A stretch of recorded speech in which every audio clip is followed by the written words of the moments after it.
First contact gone wrong. Ambassador Sarah Chen stood at the viewport of the United Earth diplomatic vessel Olive Branch, watching the crystalline ships of the Galactic Empire approach.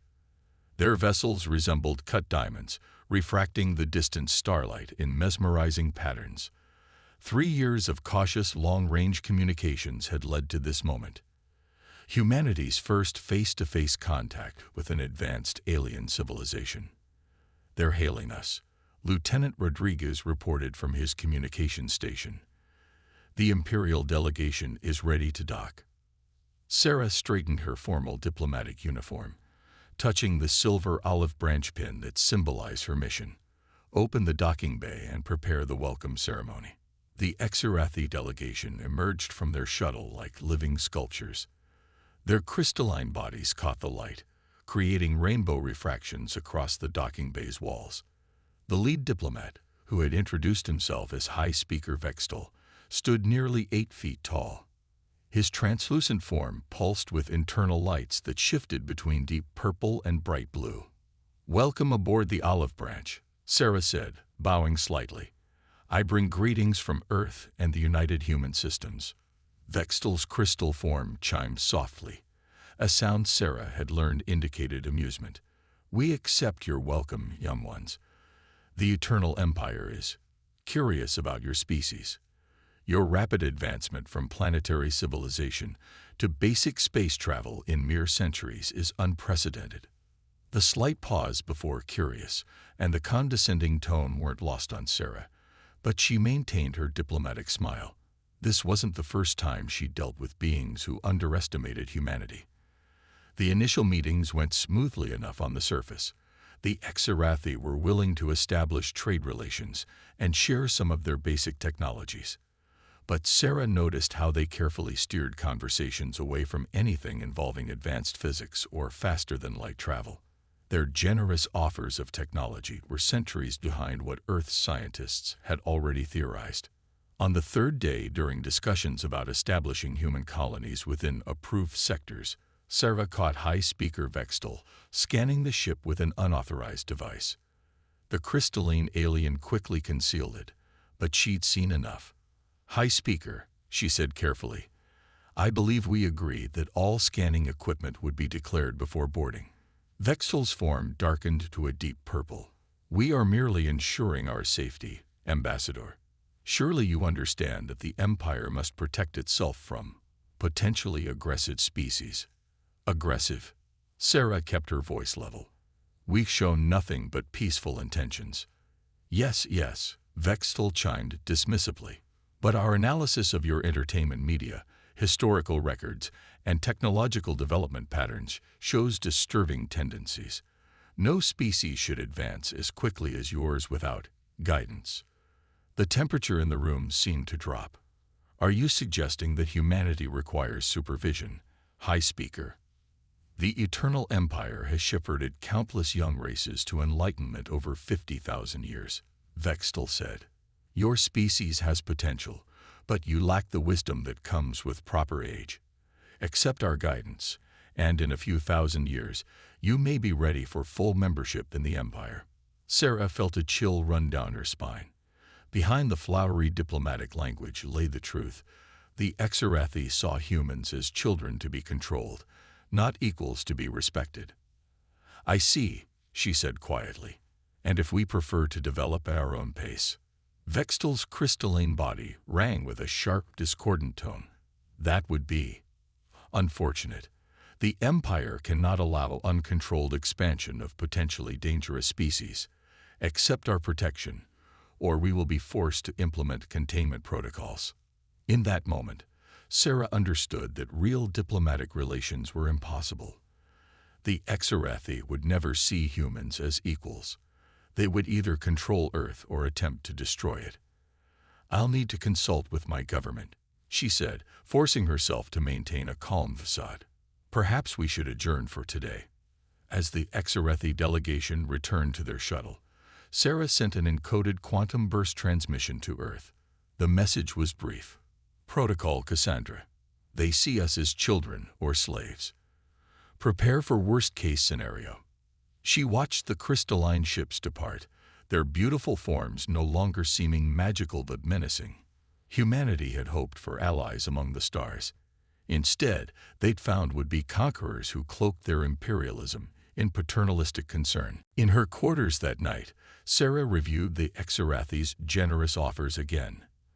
Their seemingly benevolent proposal would have effectively turned Earth into a client state, dependent on imperial technology and bound by imperial restrictions. They hadn't expected humans to recognize the subtle change being offered. "Lieutenant Rodriguez," she called over the comm, "send a message to all human ships in the sector. Code Omega.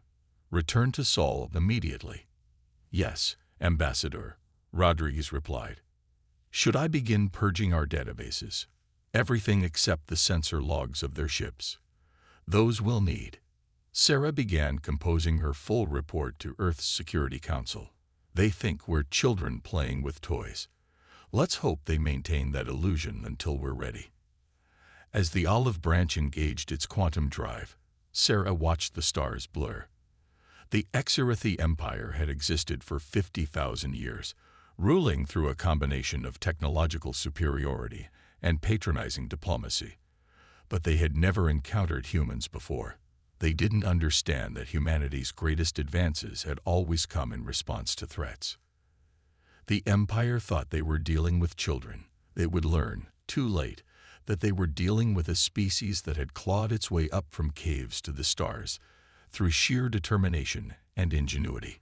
If the Exarathi chose war, they would discover why every human victory against overwhelming odds wasn't just entertainment, it was practice. Sarah's quantum pad chimed with an acknowledgement from Earth. The Security Council had received her warning and was implementing contingency plans developed for exactly this scenario. Humanity had hoped for peace among the stars, but they had prepared for war. The game would soon begin, and the Exarathi would learn that their 50,000 years of unchallenged dominance had made them dangerously complacent. Humanity was young, yes, but they had survived and thrived precisely because they never took peace for granted. The olive branch vanished into quantum space, leaving behind only a brief sensor echo. In the following days, human ships and settlements throughout nearby space would quietly disappear, falling back to defensive positions around Earth. To the Exarathi observers, it would look like retreat. They would never suspect that humanity was merely clearing the battlefield for what was to come. The Silent Forge. Dr. Maya Patel watched the holographic simulation collapse again, the quantum particles refusing to maintain stability. She'd been working for 72 hours straight in the deep underground labs of Project Prometheus, trying to crack the secret of the Exarathi's crystalline technology. "Run it again," she ordered, her voice hoarse from lack of sleep. "Adjust the quantum field harmonics by 0.3 degrees. The lab's AI compiled the new parameters. 3 years had passed since Ambassador Chen's fateful first contact with the Exarathi Empire. 3 years of humanity working in secret, preparing for the inevitable conflict that loomed on the horizon. Maya's tablet chimed with an incoming message from General Marcus Hayes, Earth Defense Force Commander. "Doctor, the long-range sensors have detected increased Exarathi patrol activity. Our window may be closing. How close are you?" She stared at the message, feeling the weight of billions of lives on her shoulders. The Exarathi thought they were observing a primitive species slowly developing under their watchful eyes. Their patrols reported exactly what Earth wanted them to see: conventional ships, traditional weapons development, and seemingly random scientific advances. The reality was very different. "Initialize test protocol Lambda," Maya commanded. The lab's systems hummed to life as the new simulation began. On the holographic display, virtual quantum particles danced and shifted, forming complex patterns that mimicked the crystalline structure of Exarathi technology. This time, the simulation didn't collapse. "My God," whispered Dr. Chen Lai, her assistant. "The lattice is stable. We've done it." Maya immediately sent a message to General Hayes. "We're ready for Phase 2. Alert the fabrication teams." Deep beneath the surface of Mars, Automated factories that officially didn't exist began powering up. The public news networks continued broadcasting stories about economic hardship, failed military projects, and political squabbles. Meanwhile, humanity's real work continued in secret. In her private office, Maya reviewed the classified reports from other Project Prometheus sites. The quantum communications team had perfected their instantaneous transmission system, reverse-engineered from captured Xerathi data. The weapons division had successfully tested their phase-shift cannons, capable of bypassing crystalline shields. The stealth systems group had created metamaterials that could bend light and sensor readings around their ships. But Maya's breakthrough was the key to everything.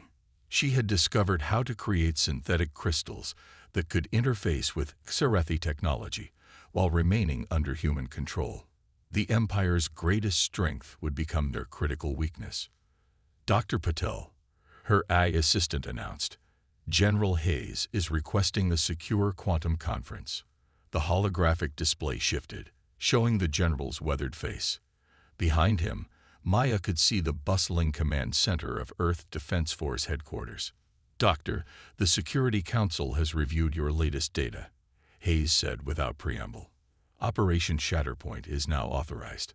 How quickly can you begin full-scale production?" Maya brought up her production estimates. "The automated facilities on Mars can begin immediately. With the new quantum fabrication processes, we can produce enough crystal hybrid ships for the first strike force within 6 months." The Xerathi still believe their patrols are monitoring a primitive species struggling to develop basic space warfare capabilities. Hayes noted, "Their latest intelligence report suggests they're planning to initiate containment protocols within the year." "They won't be expecting quantum crystalline hybrid ships," Maya said. "Their entire civilization is based on the assumption that only they can manipulate crystalline technology effectively." The arrogance of age. Hayes nodded grimly. "How many ships can we realistically have ready when they make their move?" "At least 300, possibly more if we divert additional resources from the Jupiter shipyards. Small by their standards, but each one will be technologically superior to anything they've built in the last 1,000 years." Maya pulled up the designs for their new warships. "They've grown complacent, General. They haven't had to innovate in millennia." The general studied the designs, his expression thoughtful. "And the crews. The neural interface training programs are proceeding ahead of schedule. Our pilots and crews are adapting to crystal hybrid systems faster than we anticipated. Turns out all those years of video games and virtual reality gave us an advantage. Our people are used to adapting to new interfaces." Hayes allowed himself a small smile. "The Xerathi think they're watching us develop along predictable lines, never suspecting that we've leapfrogged centuries of conventional development." "When do you want to demonstrate the prototype?" "The Prometheus will be ready for its first full-power test flight next week," Maya said. "We've installed it with both conventional drives and the new quantum crystal matrix. To any Xerathi sensors, it'll look like a standard human military vessel right up until the moment we activate the hybrid systems." "Excellent work, Doctor. I'll inform the Security Council. Continue with production, but maintain absolute secrecy. As far as the Xerathi are concerned, we're still struggling with basic fusion drives and projectile weapons." After the general's hologram faded, Maya walked to her office window, looking out at the vast underground facility.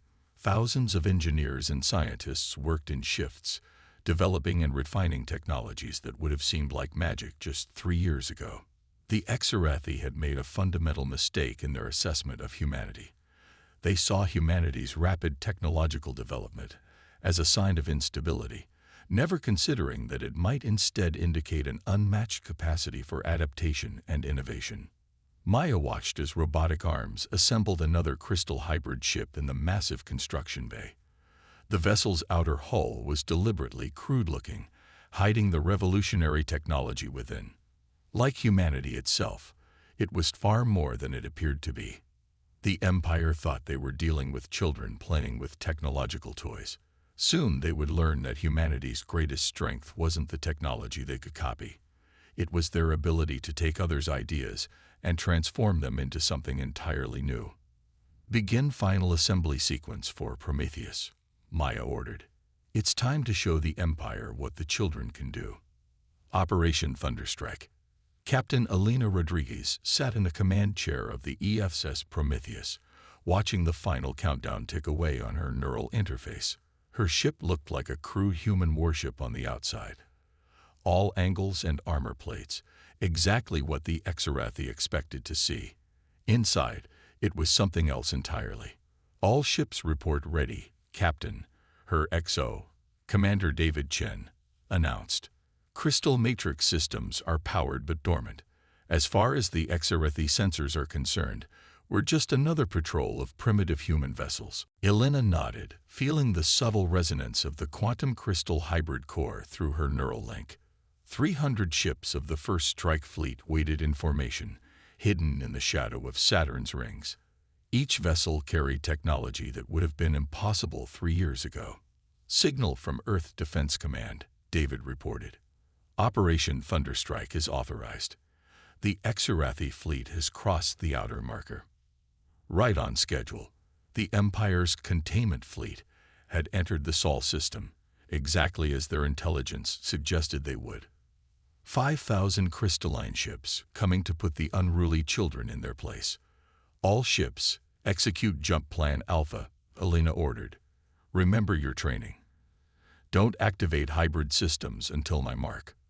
The First Strike Fleet accelerated out of Saturn's rings, looking like a desperate defensive force. To Exarathi observers, it would appear that humanity was throwing everything they had at the invasion fleet in a futile last stand. The Imperial ships approached in perfect formation, their crystalline forms refracting sunlight in dazzling patterns. A transmission cut through space. "Attention primitive vessels. This is High Commander Zexalar of the Eternal Empire. Your species has been deemed unstable and dangerous. Submit to containment protocols immediately." Elena allowed herself a small smile. "All ships, maintain course. Let them think we're going to try ramming speed or some other primitive tactic." The Exarathi fleet spread out in a standard containment pattern, preparing to envelope the human ships in a web of crystal energy. Their sensors would be showing exactly what humanity wanted them to see: outdated fusion drives, basic shield technology, and conventional weapons. "They're charging weapon crystals," David reported. "Preparing to fire in 3, 2, 1. Now," Elena commanded. "All ships, activate hybrid systems." 300 vessels transformed in an instant. Quantum crystal matrices blazed to life, merging human innovation with adapted Exarathi technology. The crude exterior plates shifted, revealing gleaming crystalline surfaces underneath. The Imperial fleet's first volley passed harmlessly through empty space as human ships phased between quantum states, becoming momentarily intangible. Elena felt the Prometheus sing through her neural link as revolutionary weapons came online. "Target their command ships," she ordered. "Show them what the children have learned." Phase shift cannons fired, their beams ignoring the supposedly impenetrable crystal shields of the Imperial vessels. Exarathi ships began to shatter, their ancient defensive systems useless against weapons they had never imagined possible. "Multiple Imperial ships attempting emergency quantum jumps," David reported, his voice tense with excitement. "Their crystalline cores are destabilizing under our attack." The Exarathi fleet's perfect formation dissolved into chaos. Their commanders had expected a simple containment action against primitive vessels. Instead, they faced an enemy using their own technology in ways they had never conceived. "Incoming transmission from High Commander Zexalar," David announced. They're demanding to know how we acquired crystal technology." Elena opened a channel. "High Commander, humanity didn't steal your technology. We improved it. Your containment protocols are hereby rejected." The Prometheus led the charge into the heart of the Imperial formation. Human ships danced through quantum space, their hybrid crystal cores allowing maneuvers that the Exarathi had never thought possible. Each vessel was a testament to humanity's ability to adapt and innovate. An enemy fleet is attempting to regroup, David reported. They're falling back to their secondary position. Don't let them escape, Alina ordered. All ships, execute quantum pursuit protocols. Don't let them report what they've seen here. The first strike fleet moved like a swarm of quantum ghosts, appearing and disappearing across the battlefield. Imperial ships shattered under precisely targeted phase shift cannon fire. The Exarethi's own crystal technology, refined and weaponized by human ingenuity, proved to be their undoing. High Commander Zexler's flagship tried to make a desperate quantum jump to safety. The Prometheus caught it in mid-transition, crystal matrices harmonizing to tear the Imperial vessel apart at the quantum level. Status report. Alina demanded as the last echoes of battle faded. 87% of the Imperial fleet destroyed, David replied. The remainder are scattered and unable to achieve quantum coherence for long-range jumps. We've jamming all their communication attempts. Alina studied the battlefield through her neural interface. The debris of Exarethi ships littered space, their once perfect crystalline forms now reduced to quantum-shattered fragments. Alina studied the battlefield through her neural interface. The debris of Exarethi ships littered space, their once perfect crystalline forms now reduced to quantum-shattered fragments. Message from Earth Defense Command, David announced. Phase 2 is authorized. All ships are to proceed to their designated targets in Imperial space. Send acknowledgement, Alina ordered.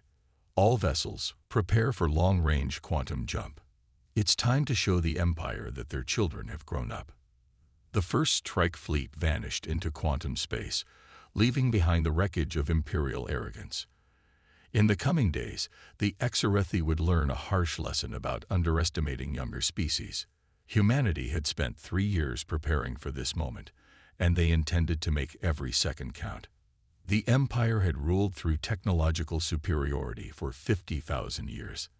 They had never imagined that a primitive species could take their most advanced technology and transform it into something new in mere years. They were about to discover that humanity's greatest weapon wasn't their ships or their weapons. It was their relentless drive to innovate and adapt. Operation Thunderstrike was just the beginning. The real war was about to start, and humanity was no longer pretending to be primitive. The Empire strikes back. Grand Archon Kextera watched her crystalline palace crumble around her, the once perfect structures shattering under human bombardment. In 50,000 years of imperial rule, no species had ever struck so deep into Exarethi territory. Status of the defensive fleet, she demanded, her crystalline form pulsing with dark energy. First Speaker Velder's projection flickered before her. The humans. They're everywhere. Your radiance. Their ships appear and disappear at will. Our oldest defensive systems are useless against their weapons. Impossible. Kextera chimed harshly. They were primitive savages mere years ago. How could they have mastered crystal technology so quickly? We've analyzed their attack patterns, Veldor reported. They're not just using our technology. They've transformed it. Their quantum crystal hybrid systems operate on principles our scientists barely understand. The Grand Archon's form darkened to deep indigo. Activate the ancient forge. Wake the crystal architects. If these humans want to play with powers beyond their understanding, we'll show them what 50,000 years of crystal mastery truly means. Deep within the Empire's most sacred sites, ancient machines stirred to life. The crystal architects, beings who had transcended physical form to become one with the crystal matrix itself, awakened from their millennium-long slumber. Aboard the ESS Prometheus, Captain Alina Rodriguez felt a change in the quantum fields. Something's wrong, she announced, her neural interface buzzing with warning signals. The crystal matrices are detecting massive energy signatures from the Imperial core worlds. Commander Chen studied the sensor data. These readings, they're like nothing we've ever seen. The Empire is activating technologies they haven't used in thousands of years. Across human-controlled space, the quantum battlefield shifted. Imperial reinforcements arrived in vast crystal lattice ships that dwarfed their previous vessels. These weren't the standardized warships of a complacent empire. These were the weapons of the ancient Xerathi when they had last faced real challenges. All ships fall back to defensive positions, Alina ordered as her fleet engaged the new Imperial forces. The Prometheus shuddered as crystal energy weapons, unlike anything they'd encountered before, sliced through space. The war entered a new phase. Humanity's initial advantage of surprise and innovation was met by the full might of an empire that had finally awakened from its long complacency. The crystal architects brought reality-warping weapons to bear, threatening to tear apart the fabric of space itself. Dr. Maya Patel worked frantically in her quantum labs beneath Mars, studying data from the battles. "They're not just using crystal technology," she reported to Earth Defense Command. "They're reshaping quantum reality at a fundamental level. The crystal architects are like living quantum computers." But humanity refused to back down. What the Xerathi saw as desperation was actually adaptation in real time. Every battle, every encounter with the ancient weapons provided new data. Human scientists and engineers worked around the clock, updating their hybrid systems to counter each new threat. "They still don't understand," Maya told General Hayes during an emergency briefing. "The Empire thinks bringing out their ancient weapons will overwhelm us, but they're actually giving us exactly what we need: exposure to their most advanced technology." The turning point came at the Battle of Proxima Centauri. The Empire had cornered the human fleet, bringing 3 crystal architects to lead their forces. They expected a swift victory over the primitive species. Instead, they found themselves facing an enemy that had already adapted. The Prometheus led a daring attack, using newly developed quantum resonance weapons that turned the crystal architects' power against them. The massive crystal lattice ships began to break apart as their own quantum manipulations were reflected back at them. Impossible. Grand Archon Kextera raged as the reports reached her. How could they have developed countermeasures so quickly? The answer was simple, though the Empire struggled to grasp it. Humanity's greatest strength wasn't their technology. It was their ability to adapt and innovate at unprecedented speeds. Every setback, every defeat, every encounter with superior Imperial technology just gave them more tools to work with. Captain Rodriguez stood on her bridge, watching the Empire's mighty fleet retreat from Proxima Centauri. The Prometheus had taken heavy damage, but its hybrid crystal core was already incorporating the data from the battle, becoming stronger. "They thought waking their ancient weapons would win the war," she told her crew. "Instead, they just showed us exactly what we needed to see to defeat them." The Empire had committed its most powerful forces, revealing technologies they had kept hidden for millennia. But in doing so, they had given humanity the key to their own defeat. The ancient crystal technology, far from overwhelming Earth's forces, had provided the insights needed to develop even more effective countermeasures. As the battle debris cooled in space, Alina received a priority transmission from Earth Defense Command. "Captain Rodriguez, prepare your fleet for Phase 3. The Empire has shown us their full hand. Now it's time to show them ours." The Prometheus and its sister ships vanished into quantum space, leaving the Empire to contemplate a horrifying reality. They had unleashed their most ancient and powerful weapons, only to find that humanity had already begun to surpass them. The war was far from over, but the tide had turned. The Empire's desperate counterattack had failed, and in failing had sealed their fate. They had finally begun to understand what they were truly facing, not just another species to be dominated, but a force of innovation that grew stronger with every challenge. Dawn of a new era. Ambassador Sarah Chen stood in the grand crystalline chamber of the Imperial Palace, 3 years after her first diplomatic mission. The room was different now. Cracks ran through its once perfect walls, battle scars from humanity's push to the heart of the Empire.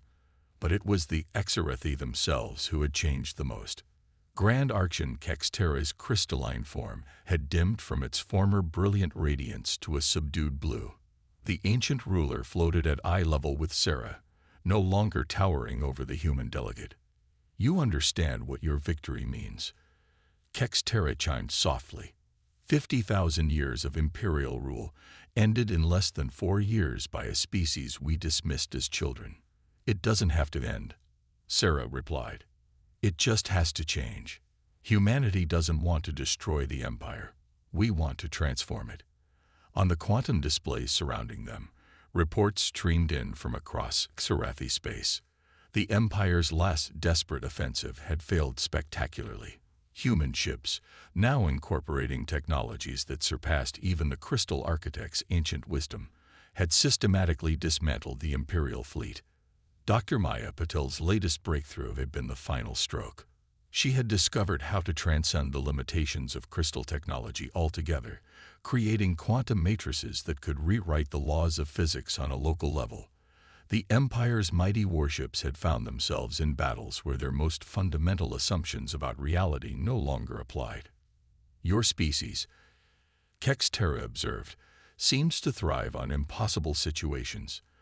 Every weapon we deployed, every ancient technology we awakened, you simply absorbed and improved upon." "How?" Captain Elena Rodriguez, standing beside Sarah, answered. "You ruled unopposed for so long that you forgot the most important lesson of survival. Adapt or die. Humanity had to fight and innovate just to reach the stars. We never stopped."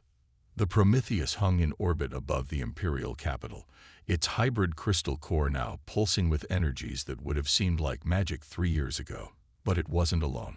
Thousands of Imperial ships had surrendered and defected, their crews inspired by humanity's achievements. "The younger races you dismissed as primitive," Sarah continued, "have been watching and learning.